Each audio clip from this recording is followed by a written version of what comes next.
ماجوج کے خروج کو قیامت کی علامت بیان کر کے اہمیت دی گئی ہے، اس لیے اس کے نکلنے کو صد کے ٹوٹنے اور ریزہ ریزہ ہونے کے ساتھ مقید نہیں کیا، بلکہ سرے سے صد کا ذکر ہی نہیں کیا، بلکہ یہ کہا ہے کہ جب ان کے خروج موعود کا وقت آ جائے گا تو سرعت کے ساتھ بلندیوں سے پستی کی جانب امنڈ پڑیں گے اور تمام اقطاع و امصار میں پھیل جائیں گے۔ بس ان مجموعہ آیات سے دو باتیں معلوم ہوئیں، ایک یہ کہ صد ذوالقرنین یاجوج ماجوج کے خروج سے پہلے ضرور ٹوٹ پھوٹ چکی ہوگی، دوسرا یہ کہ یاجوج ماجوج کے موعود خروج کا وہ وقت ہوگا کہ قیامت کے وقت بالکل قریب ہو جائے اور اس کے بعد نفخ صور ہی کا مرحلہ باقی رہ جائے۔ اس وقت یاجوج ماجوج کے تمام قبائل بے پناہ سیلاب کی طرح امنڈ پڑیں گے اور تمام کائنات میں فساد عظیم برپا کریں گے۔ بہرحال ذوالقرنین کے مقولہ میں وعدہ سے یاجوج ماجوج کا خروج موعود مراد نہیں ہے، بلکہ مطلب یہ ہے کہ ایک وقت ایسا ضرور آئے گا کہ بلا شبہ صد کا انطقاق ہو جائے گا اور وہ ٹوٹ پھوٹ جائے گی، اور سورہ انبیاء میں خدا تعالیٰ کے ارشاد میں فتح سے یہ مراد نہیں ہے کہ وہ صد توڑ کر نکل آئیں گے، بلکہ مراد یہ ہے کہ وہ اس کثرت سے فوج در فوج نکل پڑیں گے گویا کہیں بند تھے اور آج کھول دیے گئے۔ چنانچہ اہل عرب لفظ فتح کو جب جاندار اشیاء کے لیے استعمال کرتے ہیں تو اس سے یہ مراد ہوتی ہے کہ یہ کسی گوشہ میں الگ تھلگ پڑی ہوئی تھی اور اب اچانک نکل پڑی، اس لیے جب کوئی شخص کہتا ہے فتح الجراد تو اس کا مطلب یہ نہیں ہوتا کہ ٹڈیاں کسی جگہ بند تھیں اور اب ان کو کھول دیا گیا، بلکہ یہ معنی مراد ہوتے ہیں کہ ٹڈی دل کسی پہاڑی گوشہ میں الگ پڑا تھا کہ اب اچانک فوج در فوج نکل پڑا۔ بس یہاں بھی یہ بتایا گیا ہے کہ یاجوج ماجوج جیسے عظیم الشان قبائل جو عرصہ سے بائیں کثرت و ازدحام دنیا کے ایک الگ گوشہ میں پڑے ہوئے تھے، اس دن اس طرح امنڈ آئیں گے گویا بند تھے اور اب اچانک کھول دیے گئے۔ سورہ کہف سورہ انبیاء کی زیر بحث آیات کی تفسیر رأس المحدثین حضرت استاد علامہ سید محمد انور شاہ نے بھی عقیدۃ الاسلام میں یہی فرمائی ہے، اور بلا شبہ یہ تفسیر بغیر کسی تعویل کے صحیح اور درست ہے اور اس سلسلہ کے بہت سے خدشات کو دور کرنے کے لیے مفید۔ حضرت شاہ صاحب تحریر فرماتے ہیں وَيَنبَغِي أَن يَعْلَمُوا أَنَّ قَوْلَ ذِي الْقَرْنَيْنِ هَذَا رَحْمَةٌ مِّن رَّبِّي فَإِذَا جَاءَ وَعْدُ رَبِّي جَعَلَهُ دَكًّا وَكَانَ وَعْدُ رَبِّي حَقًّا قَوْلٌ مِّن جَانِبِهِ لَا قَرِينَةٌ عَلَى جَعَلَهُ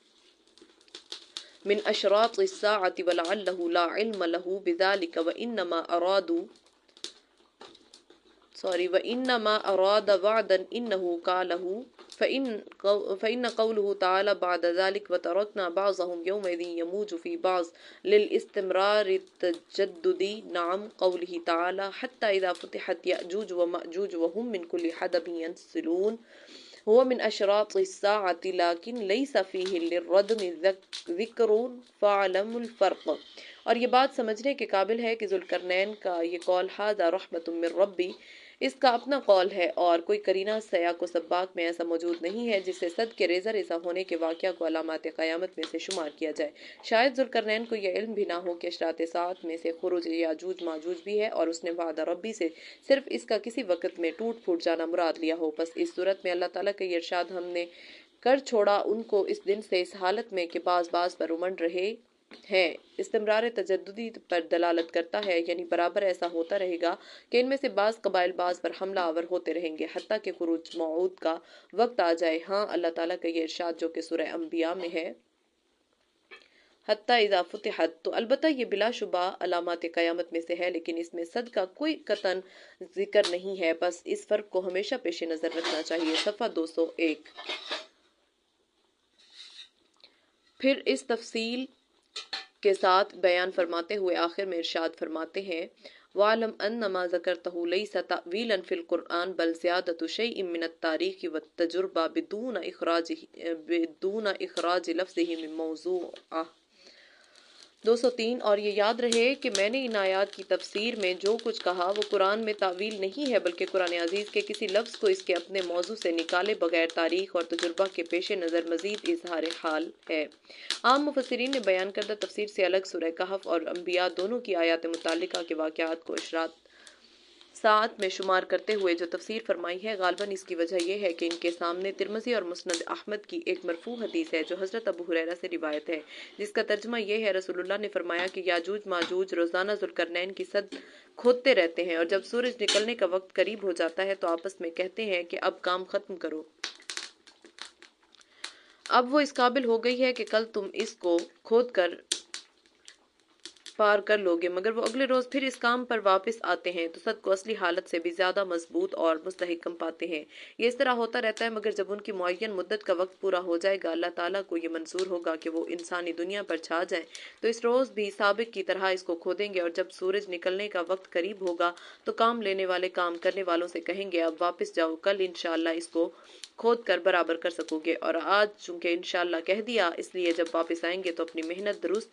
پائیں گے، اور اس وقت وہ باقی محنت کر کے صد کو گرا دیں گے اور لوگوں پر نکل پڑیں گے، تمام روئے زمین کا پانی پی جائیں گے، لوگ ان کے خوف سے قلعوں اور پناہگاہوں میں چھپ جائیں گے، پھر وہ دنیا کو مغلوب سمجھ کر آسمان پر تیر پھینکیں گے کہ خدا اور عالم بالا سے جنگ کر کے اس کو بھی مغلوب کریں، اللہ تعالیٰ ان کے تیروں کو خون آلود کر کے واپس کرے گا تو وہ سمجھیں گے کہ ہم عالم بالا پر بھی غالب آ گئے، پھر اللہ تعالیٰ ان کی گردن میں گلٹیاں پیدا کر دے گا جس سے وہ خود بخود مر جائیں گے۔ ترمذی سورہ کہف۔